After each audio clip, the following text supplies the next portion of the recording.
Nisargadatta Maharaj. When asked about the date of his birth, Nisargadatta Maharaj replied casually that he was never born. However, some of his elderly relatives say that he was born in Bombay in April 1897 on a full moon. It was also the Hanuman Jayanti, the birthday of the monkey god of the Ramayana fame.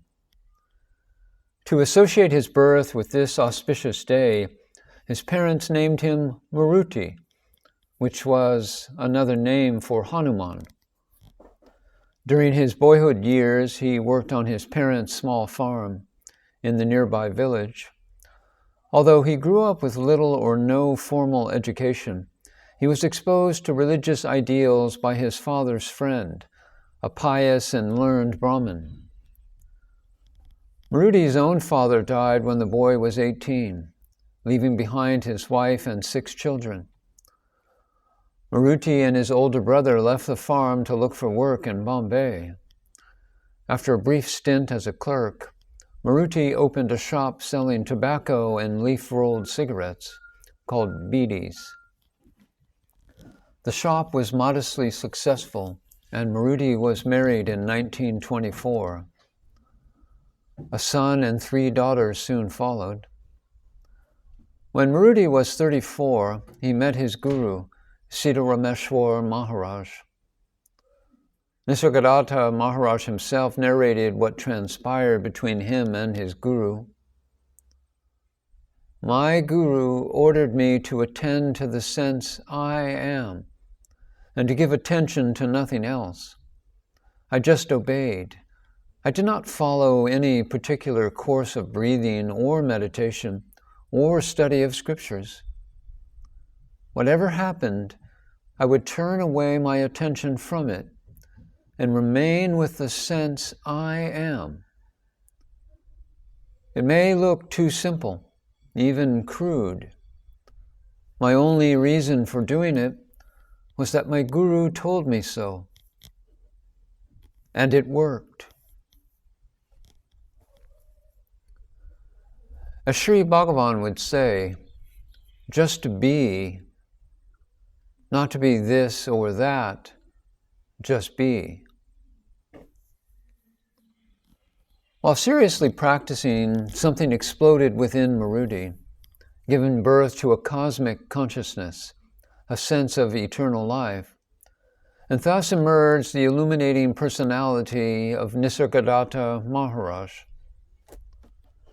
Within 3 years, Maruti realized the truth and took the new name, as Nisargadatta means natural, and datta, more loosely, one dwelling in the natural state.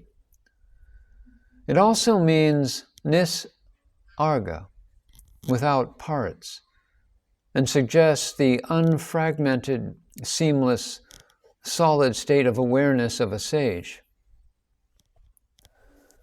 He became a sadhu, roamed about in the Himalayas, and walked all over India, but eventually returned to Bombay, where he lived for the rest of his life, earning for himself and his family through his bidi shop, where he gave spiritual discourses. Some even referred to him during those years as Bidi Baba. Thanks to the untiring services rendered by Morris Friedman, his teachings were first translated into English in the book I Am That, which was first published in 1973. It made him well known across the world and brought many Western devotees to his humble tenement, where he had started giving satsangs. Maharaj once told Friedman, "You have done to me what Paul Brunton did to the Maharshi."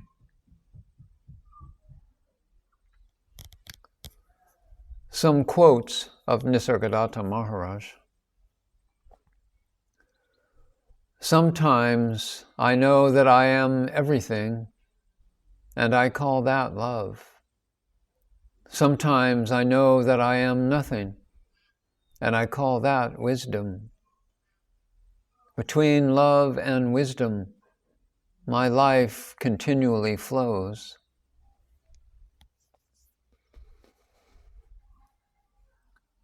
Don't you see that all your problems, or your body's problems, food, clothing, shelter, family, friends, and fame, name, security, and survival, all these lose their meaning the very moment you realize that you may not be a mere body.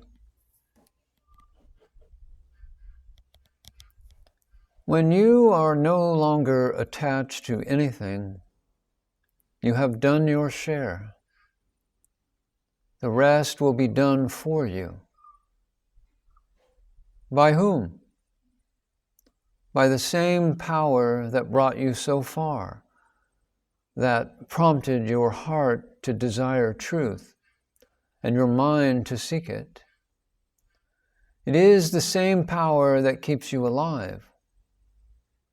You may call it life or the Supreme. Remember that language is an instrument of the mind. It is made by the mind for the mind. It is the mind that tells you that the mind is there. Don't be deceived. All the endless arguments about the mind are produced by the mind itself for its protection, continuation, and expansion. It is the blank refusal to consider the convolutions and convulsions of the mind that can take you beyond it. Our usual attitude is of, I am this, separate, consistently and perseveringly, the I am from this or that, and try to feel what it means to be. Just to be, without being this or that.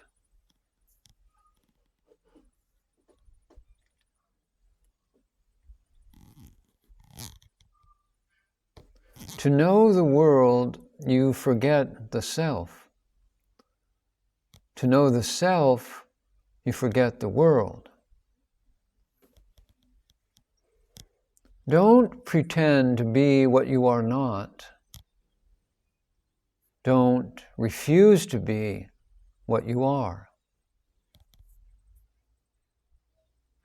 If you do not care for pleasure, you will not be afraid of pain.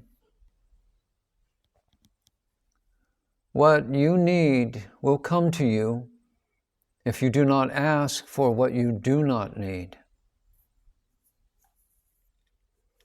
The essence of saintliness is total acceptance of the present moment, harmony with things as they happen.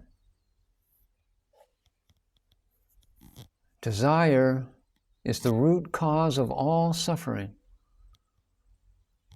We suffer more by the desire for things than by lack of things. As long as you are a beginner, certain formalized meditations and prayers may be good for you. But for a seeker of reality, there is only one meditation: the rigorous refusal to harbor thoughts. To be free from thoughts is itself meditation.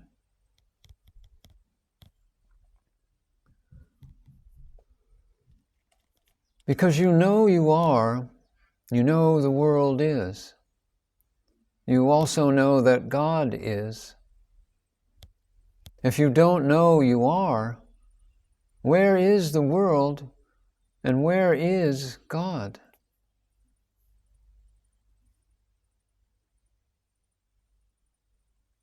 The greatest miracle is the news, I am. Have you any doubts that you are? As I tell you, Abide in yourself. Be your own being. Then only will you get that peace and quietude. Just be what you are. When you abide in your own self, all your questions will be dissolved by the knowledge you are. So establish yourself firmly in the awareness of I am.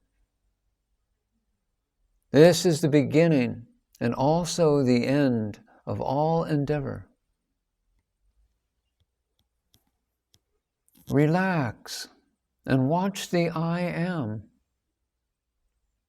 Reality is just behind it. Keep quiet. Keep silent. It will emerge and it will take you in. What happens supremely is sincerity, earnestness. The desire to find the self will surely be fulfilled, provided you want nothing else. But you must be honest with yourself and really want nothing else.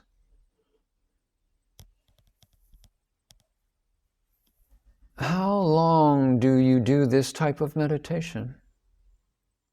Until you stabilize in the conviction, I am the knowledge I am. At that stage, your individuality is completely extinguished. You no longer have a personality. And you denotes the manifested. In place of the lost individuality has come the manifest totality.